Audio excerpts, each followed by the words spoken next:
Baik, bismillahirrahmanirrahim. Assalamualaikum warahmatullahi wabarakatuh. Selamat berjumpa kembali dalam pembelajaran PKN. Baik, anak-anakku semua, pada kesempatan kali ini Bapak ingin menjelaskan eh, terkait dengan dasar negara kita yaitu Pancasila, ya. Lalu nanti terbagi-bagi dalam beberapa bagian yang nanti akan Bapak jelaskan dalam peta konsep ini. Yang pertama, penerapan Pancasila dari masa ke masa itu sejarahnya itu seperti apa. Kemudian konsep berikutnya, nilai-nilai Pancasila itu sesuaikah dengan perkembangan zamannya. Lalu yang ketiga, perwujudan dari nilai-nilai Pancasila dalam berbagai sisi kehidupan.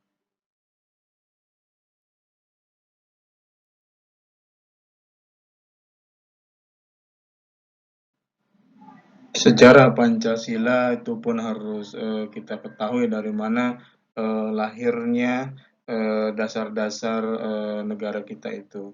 Pancasila itu lahir dari wacana para cendekiawan pada saat itu seperti Soekarno, Supomo, dan Muhammad Yamin. Bahkan ide Pancasila pun sebelumnya pernah digulirkan oleh Hos Cokro Aminoto yang seperti kita ketahui sebetulnya dalam buku Stasoma eh, sebuah ya sebelum kita memasuki sejarah Pancasila dari tahun ke tahun, patut kita ketahui bahwa Pancasila ini pernah menjadi wacana sebelum kemerdekaan, di mana wacana ini pernah disampaikan oleh Soekarno itu sendiri dalam pidato 1 Juni, atau wacana ini pernah disampaikan oleh Muhammad Yamin, atau pernah juga disampaikan oleh Dr. Supomo pada saat itu. Dan wacana ini pun sebetulnya jauh-jauh hari pun pernah diucapkan oleh host Cokro Aminoto sebagai guru ideologinya Bung Karno itu sendiri. Lalu yang seperti kita ketahui sebetulnya nama Pancasila itu sendiri terdapat di dalam kitab Sutasoma karangan Empu Tantular, seorang resi yang hidup pada zaman Majapahit pada saat itu. Baik, kita masuk ke tantangan Pancasila dari waktu ke waktu. Tantangan Pancasila dari waktu ke waktu ini pun membuktikan citra Pancasila itu sendiri sebagai dasar negara dilihat dari sisi kemampuannya untuk menjadi solusi bagi setiap permasalahan yang ada pada saat itu. Kita bagi tantangan atau rintangan yang dihadapi dasar negara kita atau Pancasila ini dari waktu ke waktu. Yang pertama, tahun 1945 sampai 1950 ini, tantangan yang dihadapi atau rongrongan yang dihadapi oleh Pancasila ini pernah dilakukan oleh pemberontakan G30 SPKI, Partai Komunis Indonesia tahun 1948, yang terjadi di Madiun, yang mana pimpinan PKI pada saat itu adalah Musso. Dan kita tahu bahwa Musso ini adalah seorang ideolog komunis yang pernah belajar di Uni Soviet, yang sebetulnya tahun 1926 pun Musso berusaha untuk menerapkan ideologi PKI ini pada zaman imperialisme Belanda. Cuman pada saat itu Musso gagal menerapkan ideologi komunis itu. Kemudian tantangan berikutnya adalah pemberontakan Darul Islam, ya, DITI tahun 1949 yang dipimpin oleh Kartosuwiryo. Kemudian pemberontakan APRA, Angkatan Perang Ratu Adil, ya, tahun 1950 yang dipimpin oleh Raymond Westerling. Kemudian pemberontakan RMS tahun 1950, Republik Maluku Selatan.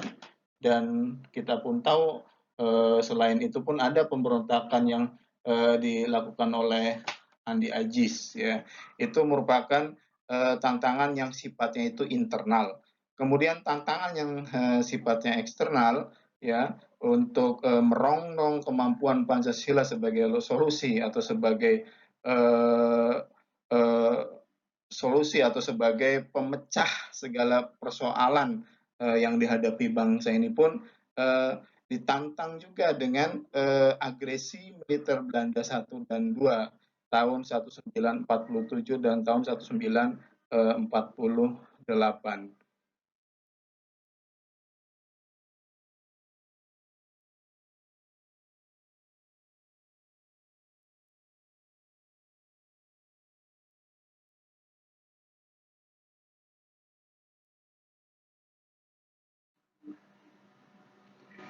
Tantangan berikutnya adalah masa di antara tahun 1950 sampai 1959.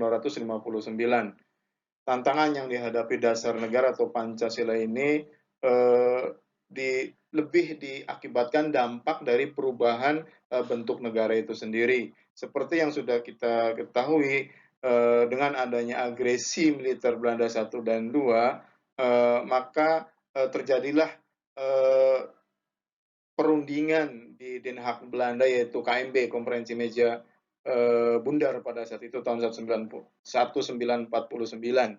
di mana dihasilkan dari perjanjian KMB itu adalah Indonesia terbagi menjadi 7 negara bagian dan 9 daerah otonom, sehingga penerapan dari dasar negara ini menjadi lebih liberal, karena pembentukan negara-negara 7 bagian negara itu ini membuat banyak di antara para pejuang-pejuang pada situ kecewa seperti itu, sehingga terjadilah pemberontakan di TII di Sulawesi Selatan, kemudian di Kalimantan Selatan, dan di Aceh pada saat itu. Kemudian pemberontakan PRRI, Pemerintah Revolusioner Republik Indonesia tahun 1958. Kemudian juga terjadi pemberontakan rakyat semesta atau Permesta tahun 1958.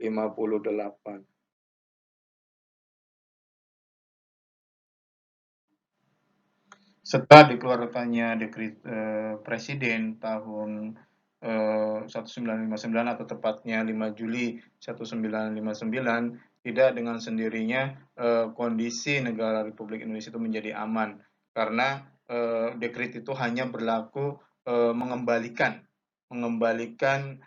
RIS menjadi negara kesatuan Republik Indonesia, kemudian membubarkan konstituante hasil dari pemilu 1955, yang sebetulnya pemilu 1955 adalah pemilu yang sangat demokratis, yang menghasilkan wakil-wakil rakyat pada saat itu. Tapi berhubung karena dikeluarkannya dekret Presiden tanggal 5 Juli 1959, dan isinya adalah membubarkan konstituante, wakil-wakil rakyat yang sudah terpilih pada saat itu, dan ini menimbulkan dampak buruk bagi demokrasi atau menciderai demokrasi pada saat itu, di mana Soekarno sendiri membubarkan DPR hasil pemilu 1955. Kemudian Soekarno pun mengangkat dirinya menjadi presiden seumur hidup, lalu mengangkat anggota DPR gotong royong, ya, diangkat oleh Soekarno itu sendiri, dan ini menjadi masalah besar dalam demokrasi, karena ini sudah menyalahi dari nilai-nilai Pancasila itu sendiri, terutama sila yang keempat, kerakyatan yang dipimpin oleh hikmat kebijaksanaan dalam permusyawaratan perwakilan.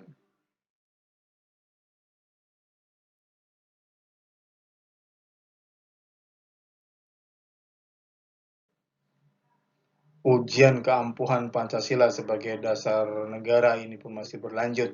Masa di antara tahun 1966 sampai 1998 ini merupakan masa di mana ujung dari kekuasaannya Soekarno pada saat itu, karena jadi demonstrasi besar-besaran yang digalang berbagai elemen seperti Kesatuan Aksi Mahasiswa Indonesia, Kesatuan Aksi Buruh Indonesia, Kesatuan Aksi Pelajar Indonesia, Kesatuan Aksi Pelajar Pemuda Indonesia, Kesatuan Aksi Sarjana Indonesia, semua turun ke jalan dalam rangka menuntut tiga hal kepada Insinyur Soekarno. Yang pertama, bubarkan PKI, yang kedua, turunkan harga barang, dan yang ketiga, bubarkan Kabinet Dwi Kora pada saat itu. Ini situasi yang tidak terkendali. Letnan Jenderal Soeharto sebagai Pangkom Kamtib pada saat itu diinstruksikan oleh Insinyur Soekarno untuk mengendalikan itu semua, sehingga ujung dari demonstrasi besar ini adalah dikeluarkannya Super Semar, Surat Perintah 11 Maret, secara de facto Insinyur Soekarno sudah menyerahkan kekuasaannya kepada Letnan Jenderal Soeharto pada saat itu. Kemudian tahun 1972 terjadi pemilu di Indonesia dan terpilihlah Letnan Jenderal atau Jenderal Soeharto pada saat itu sebagai Presiden Republik Indonesia yang kedua. Seiring waktu berjalan, kemampuan kepemimpinan Soeharto pun kurang lebih sama dengan Insinyur Soekarno, mampu memobilisasi semua elemen-elemen bangsa pada saat itu, sehingga uh, ini terbukti dengan bertahan begitu lamanya Soeharto memimpin Indonesia sampai tahun 1998, di mana ujian yang terjadi pada saat kepemimpinan Soeharto pada saat itu adalah pers pada saat itu tidak bisa uh, membuka suara demokrasinya karena memang demi stabilitas keamanan yang tujuan utamanya adalah kenaikan ekonomi Indonesia yang pada situ, karena Orde Baru ini mempunyai tujuan besar, yaitu mensejahterakan rakyat dengan cara menaikkan taraf hidup masyarakatnya pada saat itu, sehingga ada yang dikorbankan, yaitu kebebasan sangat dibatasi agar terjadi stabilitas nasional. Tapi dampak dari ini semua adalah kebebasan pers jadi tersendat seperti itu. Kemudian bentuk pemerintahan pun sentralistik pusat, ya, semuanya dikendalikan dari Jakarta. Dan seperti yang kita ketahui, siapapun yang ingin menduduki sebuah jabatan, mulai dari level gubernur sampai level kecamatan, itu ditentukan oleh sentral pusat Jakarta seperti itu. Dan kemudian beberapa hal juga yang menjadi anti demokrasi di sini adalah KKN, ya, kolusi korupsi dan nepotisme yang begitu merajalela pada saat itu. Dan ini menjadi bumerang bagi pemerintahan Soeharto juga pada saat itu, sehingga pada tahun 1998 tepatnya bulan Mei terjadi gelombang demonstrasi besar-besaran yang dilakukan oleh para mahasiswa pada saat itu yang menuntut agar Soeharto lengser seperti itu.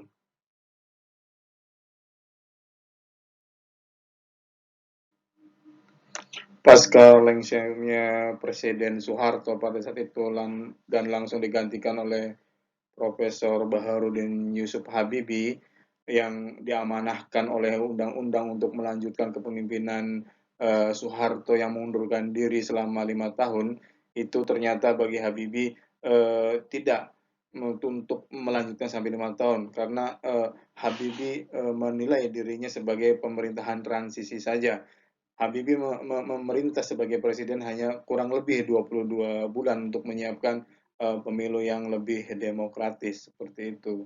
Kemudian pemilu itu dilaksanakan tahun 1999 dan terpilihnya Gus Dur pada saat itu dan wakilnya Ibu Megawati sebagai wakil presiden.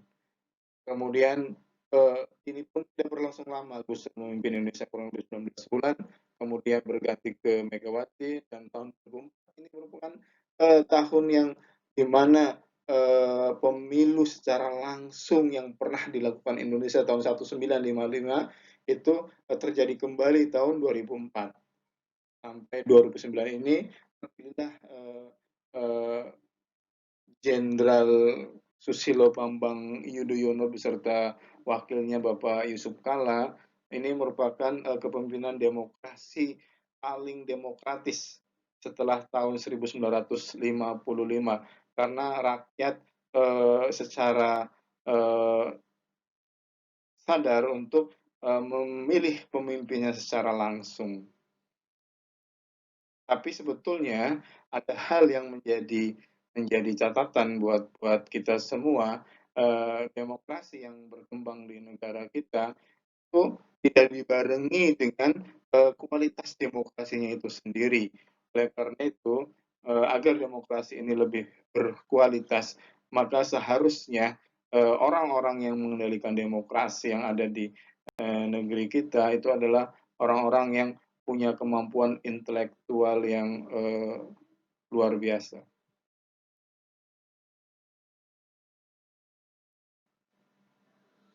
Baik, anak semua, kali ini masuk peta konsep yang kedua terkait dengan dinamika perwujudan Pancasila sebagai dasar negara.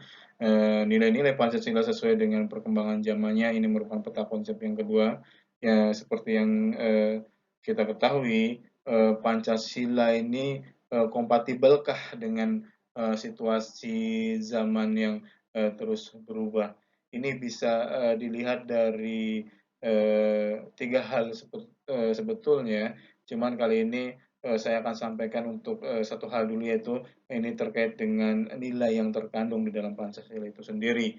Nilai yang terkandung dalam Pancasila itu sendiri sebetulnya ada tiga nilai. Yang pertama adalah nilai material, itu nilai yang menjadi eh, kebutuhan manusia. Yang kedua nilai vital. Nilai vital ini menjadi landasan untuk manusia melakukan sebuah kegiatan. Kemudian nilai kerohanian, di mana nilai kerohanian ini terbagi kembali menjadi nilai kebenaran. Asas dari nilai kebenaran adalah logika, dan kemudian ada nilai kebaikan. Nilai kebaikan ini landasannya adalah moralitas yang ada pada diri kita. Kemudian nilai keindahan ini berbasis kepada zauq atau rasa. Kemudian yang terakhir, bagian dari nilai kerohanian adalah nilai religiusitas, atau nilai ini merupakan kemampuan manusia untuk menyatukan dirinya dengan ajaran yang diyakininya.